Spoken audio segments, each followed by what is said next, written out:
وعلی کل من تبعہم بإحسان الی یوم الدین۔ میں نے پچھلی مرتبہ عرض کیا تھا کہ بھئی یہ جگہ مختصر ہے اور میرے لیے باہر بیٹھنا ممکن نہیں ہے، لہذا جو حضرات پابندی سے آتے ہیں ان میں سے جو منتخب لوگ ہیں ان کی ایک فہرست بنائی ہوئی ہے، اس کے اندر وہ حضرات یہاں آ جائیں، باقی مسجد میں جائیں۔ اب وہ معلوم ہوا کہ ہر ایک آدمی کے ساتھ ایک دو اور پھر اس کی طرف سے ہمیں مشکل ہوتی ہے روکنا بھی، تو یہ مناسب نہیں ہے، ورنہ پھر مجھے یہ سلسلہ موقوف کرنا پڑے گا۔ تو اس لیے جو اس پر اصرار نہ کریں کہ اندر ہی بیٹھیں گے، باہر مسجد میں جگہ ہے، بیٹھ جائیں وہاں پر دو لوگ۔ اور میرے پاس یہ سب مزید درخواستوں کی مجھے شرمندگی ہوتی ہے، میں اس سے معذرت خواہ ہوں۔ آئندہ اس وقت بھی مختلف لوگوں کی طرف سے فرمائشیں ہیں کہ باہر فلاں کھڑے ہیں، تو میں اس سلسلے میں آپ حضرات سے معذرت خواہ ہوں۔ آپ اس کا بس جو ان کا نام لکھے ہوئے ہیں وہ حضرات آئیں اور باقی جو ہیں وہ باہر مسجد میں سن لیں۔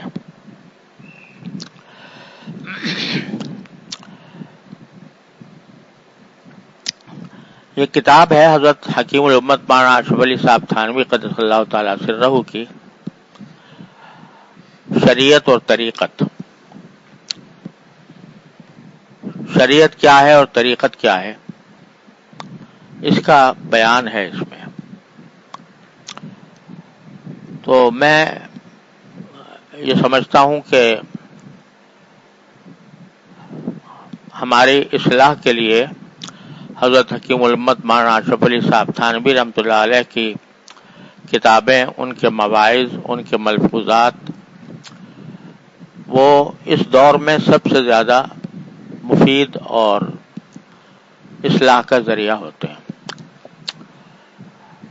تو اس لیے ہم سب وہیں سے روشنی حاصل کرتے ہیں، لیکن تھوڑی سی دشواری ہو گئی ہے کہ حضرت والا کی جو کتابیں ہیں یا مواعظ اور ملفوظات ہیں، وہ اس کے زمانے میں لوگ ماشاءاللہ اچھی طرح سمجھ جاتے تھے۔ اب جب سے یہ ایسی تعلیم کا آغاز ہوا ہے جو انگریزی میں پڑھائی جاتی ہے، تو رفتہ رفتہ لوگ اردو سے دور ہوتے جا رہے ہیں، اور آسان سے آسان بات بھی کہی جائے تو وہ سمجھنے کے متحمل نہیں ہوتے۔ نتیجہ یہ ہے کہ ہمارے بزرگوں کی جو کتابیں ہیں، ان کا جو ورثہ ہے، اس کو صحیح سمجھنے سے محروم ہو جاتے ہیں، اور یہ بڑے افسوسناک صورتحال ہے۔ لوگ اردو کو سمجھنے اور اس کو پڑھنے کی طرف توجہ نہیں دیتے، بلکہ آج کے دور میں اردو نہ جاننا یہی ایک بڑی صفت ہو گئی ہے کہ میں اردو نہیں جانتا۔ مطلب یہ کہ فخر کے ساتھ یہ کہا جاتا ہے کہ میں اردو نہیں جانتا، اس لیے کہ میں نے انگلش میڈیم میں پڑھا ہے، لہذا یہ میرے لیے ایک مایہ افتخار ہے کہ میں اردو نہیں جانتا۔ کسی بھی دنیا کی زندہ قوم میں ایسی مثال نہیں ملتی کہ اپنی مادری زبان کو اتنا اس نے ذلیل کیا ہو جتنا ہمارے معاشرے میں ہو رہا ہے۔ اس کا نتیجہ یہ ہے کہ ہم اپنے بزرگوں کے ورثے سے محروم ہو رہے ہیں۔ اب یہ کتاب بھی جو میرے سامنے ہے، یا یہ کہ حضرت والا کے دوسرے ملفوظات اور مواعظ، ان کا جو اسلوب ہے، ان کی جو زبان ہے، آج کے آدمی اس کو سمجھنے کے قابل نہیں ہے۔ اس لیے میں نے مناسب سمجھا کہ حضرت والا ہی کے مضامین کو، چاہے وہ اس کتاب سے ہوں یا کسی اور سے ہوں، وہ ذرا تھوڑا آسان کر کے بیان کرنے کی کوشش کروں۔ یہ کتاب ہے شریعت و طریقت، یعنی دو چیزیں ہیں، ایک شریعت اور ایک طریقت، جس کو تصوف بھی کہتے ہیں۔ تو حضرت نے ان کی حقائق بیان کیے ہیں اس کتاب کے اندر۔ تو بجائے اس کے کہ میں آپ کے سامنے اگر پڑھوں تو پڑھنے سے اس کا سمجھ میں آنے میں بھی ہو سکتا ہے دشواری ہو اور شاید دلچسپی میں بھی کمی ہو، تو میں اس کا خلاصہ آپ کی خدمت میں اپنی زبان میں پیش کرنے کی کوشش کروں گا انشاءاللہ۔ یہ اصل میں جو حضرت نے پہلے شریعت کی تفصیل بیان کی ہے، پھر طریقت یعنی تصوف کی تفصیل بیان فرمائی۔ اصل مقصود تو شریعت ہی ہے، اور طریقت یعنی تصوف اس کو حاصل کرنے کا ایک راستہ ہے۔ شریعت کیا ہے اس کو قرآن کریم نے سورہ جاثیہ میں مختلف یعنی ان الفاظ میں بیان فرمایا ہے کہ ثم جعلناک علی شریعۃ من الامر فاتبعها ولا تتبع اهواء الذین لا يعلمون ھذا بصائر للناس وہدی ورحمۃ لقوم یوقنون۔ ترجمہ اس کا یہ ہے کہ رسول کریم صلی اللہ علیہ وسلم سے اللہ تبارک و تعالی خطاب فرما رہے ہیں کہ پھر ہم نے آپ کو دین کے ایک خاص طریقے پر کر دیا، دین کے ایک خاص طریقے یعنی شریعت پر کر دیا، تو آپ اسی کی پیروی کیجئے، یعنی اس کے پیچھے چلیے، اس کے مطابق عمل کیجئے۔ وَلَا تَتَّبِعْ أَهْوَاءَ الَّذِينَ لَا يَعْلَمُونَ، اور ان لوگوں کی خواہشات کے پیچھے نہ چلیے جن کے پاس علم نہیں ہے۔ اور یہ شریعت جو ہے وہ عام لوگوں کے لیے بصیرتوں کا سبب ہے اور ہدایت ہے اور رحمت ہے، ان لوگوں کے لیے جو یقین رکھیں۔ یہ ترجمہ ہے اس آیت کریمہ کا۔ حضرت نے آگے اس کی تفسیر تھوڑی سی بیان کی ہے، تو میں اپنے الفاظ میں اس کو بیان کرنے کی کوشش کرتا ہوں۔ شریعت کے لفظی معنی ہوتے ہیں راستہ، کوئی بھی راستہ اس کو لغت میں شریعت کہتے ہیں، لیکن اللہ تبارک و تعالی نے جو ہمیں دین عطا فرمایا، اس دین میں جس طریقے پر چلنے کی ہدایت دی ہے اس کا نام شریعت ہے۔ دوسرے الفاظ میں یہ بات کہ کون سی چیز حلال ہے، کون سی حرام ہے، کون سی جائز ہے، کون سی ناجائز ہے، یہ شریعت ہے۔ اور یہ شریعت مذکور ہے قرآن کریم میں بھی اور نبی کریم سرور دو عالم صلی اللہ علیہ وسلم کے ارشادات میں بھی، احادیث میں۔ تو جو احکام قرآن نے دے دیے یا حدیث نے دے دیے وہ شریعت ہے۔ اب قرآن کریم یہ فرماتا ہے کہ تم نبی کریم صلی اللہ علیہ وسلم کو حکم دے رہے ہیں، اور آپ کے واسطے سے پوری انسانیت کو یہ حکم دیا جا رہا ہے کہ جو شریعت ہم نے آپ کو جس شریعت پر رکھا ہے تو اس کے پیچھے چلیے، اور ان لوگوں کی خواہشات کے پیچھے نہ چلیے جن کے پاس علم نہیں ہے۔ اس کو سمجھنے کے لیے قرآن کریم کی دو اصطلاحیں ہیں جو بکثرت قرآن کریم میں استعمال ہوئی ہیں، ایک ہدا، ایک ہوا۔ ہدا کے معنی ہے ہدایت، جو صحیح راستہ ہے، جس کی اللہ تبارک و تعالی نے جس کی نشاندہی فرمائی ہے وہ ہدا ہے۔ اور جو چیز اس کے مخالف ہو اس کو ہوا، ہوا کے معنی ہے خواہشات نفس، انسان کی دل کی طبعی خواہشات جو اس ہدایت کے خلاف ہوں، وہ ہوا ہے۔ اور لفظ یہ استعمال فرمایا کہ جن لوگوں کے پاس علم نہیں ہے ان کی خواہشات کے پیچھے نہ چلیے، جن کو علم نہیں ہے۔ اب کوئی کہے کہ بھئی علم تو اب آج مغرب کے اندر جا کے دیکھو کہاں سے کہاں پہنچ گیا علم، ستاروں پہ کمندے ڈال رہے ہیں، چاند پر جا رہے ہیں، مریخ پر جا رہے ہیں، اور ایسے ایسے ہتھیار ایجاد کر رہے ہیں، ایسے ایسے آلات ایجاد کر رہے ہیں، علم تو ان کے پاس بہت ہے. تو پھر یہ کہا جا رہا ہے کہ جو نہیں جانتے ان کو کہا جا رہا ہے کہ وہ علم نہیں رکھتے، ان کی خواہشات کے پیچھے نہ چلیے. اس کی حقیقت ذرا سمجھیے اس طرح ہے کہ جب اللہ تبارک و تعالی نے انسان کو دنیا میں بھیجا تو اس کو اس دنیا میں رہنے کے لیے علم کی ضرورت تھی. مثلا یہ کہ اس کو یہ علم چاہیے تھا کہ کھانا کیسے پکایا جائے، کھانا کیسے کھایا جائے،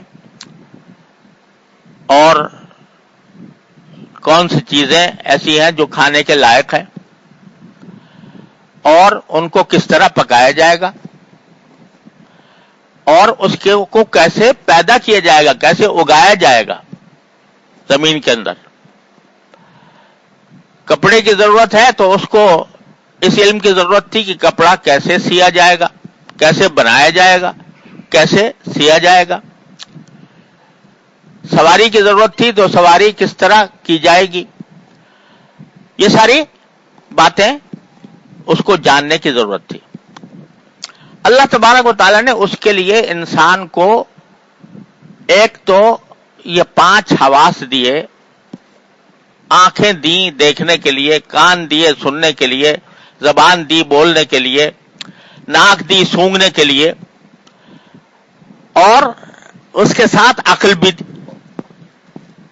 یہ 2 چیزیں مل کر، یعنی خواص خمسہ جن کو 5 سینسز کہا جاتا ہے وہ، اور ساتھ عقل، دونوں کو ملا کر انسان اپنی زندگی گزارنے کے لیے جن چیزوں کا محتاج ہے اس کا علم اللہ نے عطا فرما دیا اس کو.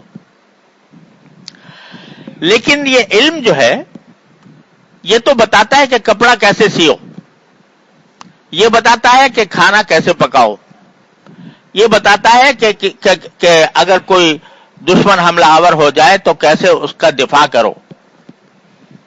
لیکن کون سی چیز اچھی ہے اور کون سی چیز بری ہے، کون سا کام اچھا ہے کون سا کام برا ہے، یہ نہ ہماری یہ آنکھیں اور کان اور ناک اور منہ بتا سکتا ہے، زبان بتا سکتی ہے، اور نہ عقل بتا سکتی ہے. اچھا اور برا ہونے کا فیصلہ عقل نہیں کر سکتی. کیوں؟ اس لیے کہ عقل کی ایک پرواز ایک حد تک محدود ہے. اس حد پہ جا کر عقل اپنا کام کرنا چھوڑ دیتی ہے، اور اگر کوئی اس کو اپنا رہنما بنائے تو اس کو وہ غلط راستوں پر ڈال دیتی ہے. اگر صرف ان 5 چیزیں، 5 سینسز اور ساتھ میں عقل، صرف آدمی اس پر بھروسہ کرے تو اس کا نتیجہ اس کے لیے بسا اوقات گمراہی کی شکل میں نکلتا ہے. اب یہ میرے پاس مائکرو فون ہے، یہ مائکرو فون جو ہے اس کو آپ نے ہاتھ سے چھو کر دیکھا تو یہ معلوم ہوا کہ بھائی یہ کچھ سخت قسم کا مادہ ہے. بول کے دیکھا تو معلوم ہوا یہ جو ہے دور تک آواز پہنچا دیتا ہے. اور اس کو آنکھوں سے دیکھا تو اس سے یہ پتہ چل رہا ہے کہ یہ پلاسٹک کا بنا ہوا ہے یا لوہے کا بنا ہوا ہے، کس چیز کا بنا ہوا ہے. اور اس کے ساتھ ساتھ یہ ساتھ میں عقل نے یہ کہا کہ یہ خود بخود وجود میں نہیں آ گیا ہوگا. عقل نے کہا کہ ضرور اس کا کوئی بنانے والا ہے، اور بنانے والا وہ بہت ہی بہترین صنعت اور بڑا بہترین کاریگر ہوگا جس نے بنایا. اگرچہ وہ میرے سامنے نہیں ہے، آنکھوں سے نہیں دیکھ رہا، میں اس کی آواز نہیں سن رہا، لیکن میری عقل نے بتایا کہ کوئی نہ کوئی اس کا بنانے والا ہے. یہ عقل بتا دے گی. اب سوال پیدا ہوا کہ اس کا کون سا استعمال اچھا ہے کون سا برا ہے.